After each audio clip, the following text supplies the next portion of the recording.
This armed robbery happened October 10th, 2023 in a North Hollywood apartment complex parking deck. In this video, I'll share with you the most critical portion of just about any crime video breakdown. The bad news is, oftentimes, those portions of game film, well, they're missing. Hey guys, retired Lieutenant Todd Heaton with Humilitas First. The print news, well, they're going to focus on the who and the what, because this is what most people are into, the gossip, the drama. So it's this guy, and the police suspect him of doing these bad things. Okay, well, that's not really helpful to the rest of us who are just looking to avoid those bad things. But hey, thanks, news media.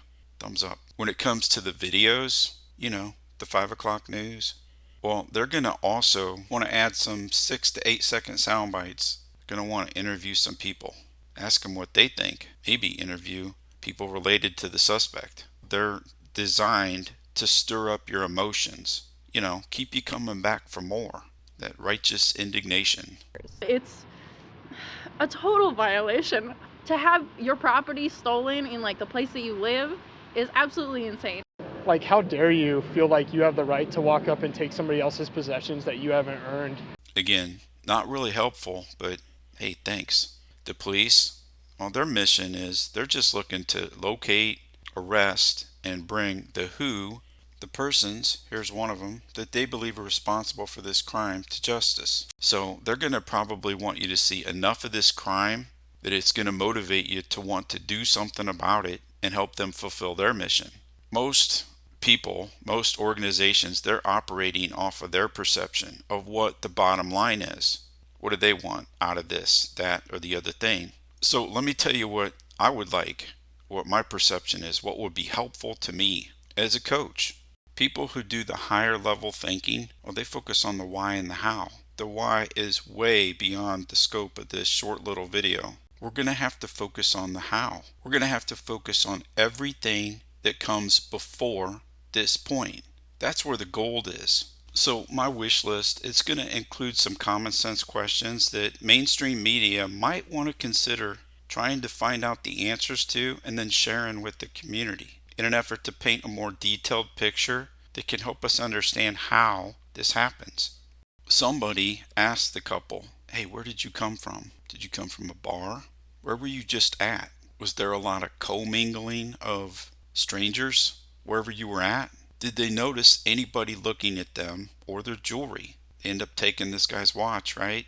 Did they see anything that struck them as odd or awkward behavior? Bad guys, they don't have any problem, being odd and awkward. The rest of us, if we were raised right, well, that kind of goes against that social norm. Not so for the bad guy, which is why when you mirror that back to them, they get a little uncomfortable. They start thinking you might be a wolf or a police officer who understands these things. Does their vehicle have any cameras? And specifically, what would be really helpful is any cameras recording what's happening behind them. I'd be very interested in seeing that video. I would want access to all of the videos at this parking deck, specifically any video that records the entrance. Look, I would want NFL level coverage. I'd want drones and cameras on a zip line. Why? Well, I want to see how close are these guys following behind this couple. Tactically, as a team, how do they handle the approach? Does the getaway car drop them off at the entrance and they just move on foot into the parking deck to locate and rob this couple? Or does the getaway car follow them down into the parking deck, park, and set with the headlights on? How much time does it take both the driver and the passenger, once the cars come to a stop, to get out of the car and get around this blind corner? That information would be helpful to know when we're looking at solutions to this problem. Because the video begins at this point, I don't know with certainty whether this is their car or not. So here's what we'll do. We'll fast forward to the end and I'll tell you what I think. Then I'll come back and I'll point some other things out. I do think that this is their car because number one, the headlights are on. And number two, if you look behind this car at the backdrop, you see a car pass by. So I think this is the entrance ramp. And when I look at this last frame in the video, it sure looks to me like that's where they're running back to. I think they just pulled down to the bottom of the entrance ramp, stopped. These two bad guys jump out and do what they do. This first guy, he's initial contact and domination. That's why he's got the gun in his hand. The only reason I can think of for this second guy being over here is that he cut off to the side so that if it's needed, he brings an element of surprise. As when the couple rounds this blind corner, he's out of the direct line of sight. He's preserving the element of surprise, this little maneuver. After all, if you're thinking you have one problem, then suddenly you have two problems. It seems to me that we see this a lot in the largest cities in the United States. Robbery crews, 2, 3, 4, 5 people working together. So I kind of think of it like deer. If I'm traveling down a 2-lane road at night and there's, corn or there's timber on each sides of the road, if I see a deer crossing the street in front of me, I'm looking for the second one and the third one and the fourth one. Well, there's one, there's two, there might be 3 or 4. You got to start thinking like that. There's this old saying that I learned as a police officer: gun in hand, gun in use. Now, context is going to matter greatly. As it relates to the law, you really need to do the work to come up to speed, to acquire that knowledge base as it relates to the laws of your state and the laws of self-defense. That's beyond the scope of this video. But this unjust criminal aggressor, he has his gun in his hand, hoodie up, and he's running in direct alignment with the male victim. Well, both of these innocent victims are facing that imminent deadly force threat, but he's primarily focused on the male half. My best guess is that this male victim sees the problem before this point, and having just come from his car, but not really knowing what to do, his initial response was to turn away, maybe trying to get back to the car. But this woman that's with him, well, she's not going to be gelling with plan A. So he stops and he looks back. As a retired police officer and as a concealed carrier, now a civilian just like you, I do not want my wife with me in what executive protection would call the seam. The arrival back at this North Hollywood apartment complex parking garage, this is a seam. This is a transition, and transitions are opportunities if you know how to exploit them. Bad guys, they know how to exploit them. First of all, my wife is not going to be of any help. She's going to be a liability. She is going to limit my options. Why? Because when she's with me, my primary responsibility is to protect her. It's not about me. Authentic leadership, it's not about you. It's for your people. It's a responsibility. So in this situation where my wife is with me, I have to stand in the gap to make sure that she lives. Most likely there is not going to be any quick maneuvering to a better tactical position, to a better defensive position, because you're only as fast as the slowest member of your group. And when your group isn't even on the same page as you, well, that's going to be a problem. So why is it that this is a better defensive position? Look at this hard corner. It's made of cinder blocks. If this happens to be your assigned parking space, or if you've parked here before, how many times have you had the opportunity to see, oh, hey, this is cover. This would work. You would also need to be concealed carry to effectively use this cover to stop that unjust imminent deadly threat.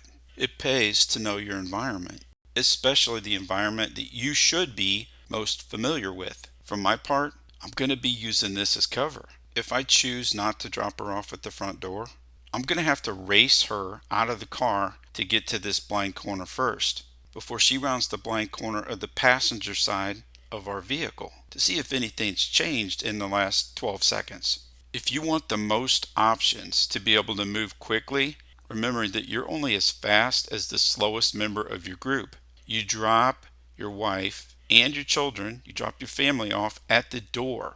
If we're talking about a departure, then you go get the car. You navigate the seam by yourself and you pick them up at the door. Pretty simple. Because then you have the most options. Why would you want to restrict your own options? That doesn't make sense. The seam is where we're most vulnerable. The clock says that it's 11:43 p.m. in military time. The area, it doesn't matter as much because this is a follow home robbery crew doing what it is that they do. With that said, North Hollywood is still part of Los Angeles City, which is almost 4 million in population. A quick check of citydata.com shows that Los Angeles has thousands and thousands of robberies each year. So in this location, yes, I would use tighter tactics like this. Now, if this was a smaller town with single digit robberies, some years where there's no robberies, then no, I don't need to be anywhere near as strict with how efficient that I am at arrivals and departures. You have to know where you are. Strategically, when facing a drawn gun in close proximity in the context of what you believe to be a robbery, and you got caught, either distracted or the bad guy just really is that good at using a near blind corner or an obstructed view coupled with speed, then I'm going to fully comply, at least initially, and then we'll develop the situation. The male victim here, he does not fully comply. So they end up escalating things with him to a degree. Now, it could have been a lot worse, but if his wife suddenly needs him, say the other guy starts shooting his wife, or any other number of bad things, maybe Johnny come lately or a third member of the crew decides, hey, this isn't going well, I better get involved. Maybe he comes to deal with my wife. Maybe that turns into another problem. If that new problem develops, how's he going to break free of two guys and get to her? Wouldn't it be easier if he still had the element of surprise to maybe incapacitate one guy instead of two? Personally, if I'm in this situation, I'm just chalking this up to a stupidity tax on my part. I'm going to want them to have my wallet, phone, key fob, and watch as fast as possible. That way, they take what they want and they leave. Why?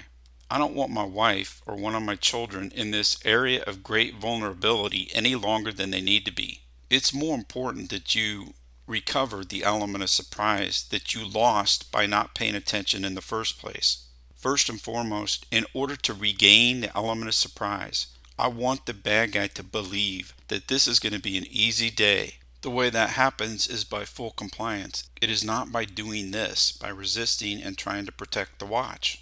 I want him to become, to some degree, complacent. I want him to stop pointing his gun at me. That way, if this thing does develop to a point where an act of self-sacrificing agape Christian love is called for, I want to be able to use surprise, speed, and violence of action. If my wife and or my children are not with me, then that's going to take the self-sacrificing act out of the equation, out of this violent math. Then it is about me. If it's just me, it's about me, right? I can focus on what my best option is, juxtaposed to the best option for the family. Where is it that she's going? Is she getting out of Dodge City? Isn't that the same direction that these two idiots came from? Well, we can see a wall right here, so we know that she doesn't really have a lot of options. But if this is my wife, I'm asking myself, why are you taking so long? If you're going to flee, flee. That means like run. Because guess what? These two idiots are going to be going back that way in just a second. So then the next question that I have is, has she been drinking? Why would I ask that? Well, having worked the bar details downtown for many years in the city that I served, this zigzag signature move, it looks very familiar to me. Now, maybe this is just how she happens to walk. Maybe she hasn't had a single drop of alcohol, but it brings up a great point. Stop and think about how alcohol can and will, depending upon the number of drinks, how that's going to affect things like how your brain works, your ability to assess risks or situational awareness, that decision-making ability, judgments. It's not uncommon to have lowered inhibitions. Are you even going to still care? Impulsive actions or emotions. Then we can look at the physical side of things. Skills and abilities. How is alcohol going to affect things like your response time, your balance, hand and eye coordination, vision and depth perception, concentration? Do you think that somebody who's consumed a number of alcoholic drinks might show a diminishment in their ability to both handle and safely operate a firearm with accuracy at the speed of life, with the speed and the accuracy that are going to be needed to win an imminent deadly force confrontation? I'm going to be losing my mind if this is my wife. Like, why are you taking so long? Remember, I'm not really free to do whatever it is I need to do when my responsibility is to make sure that she gets away. So if the plan is where it's possible for her to get out of Dodge City, then could we expedite that a little bit? Run. By doing that for me, then you're giving me my options back. Otherwise, I'm just stuck here. And you're taking your time, and now they're coming back at you. So now what? I hope they don't grab you.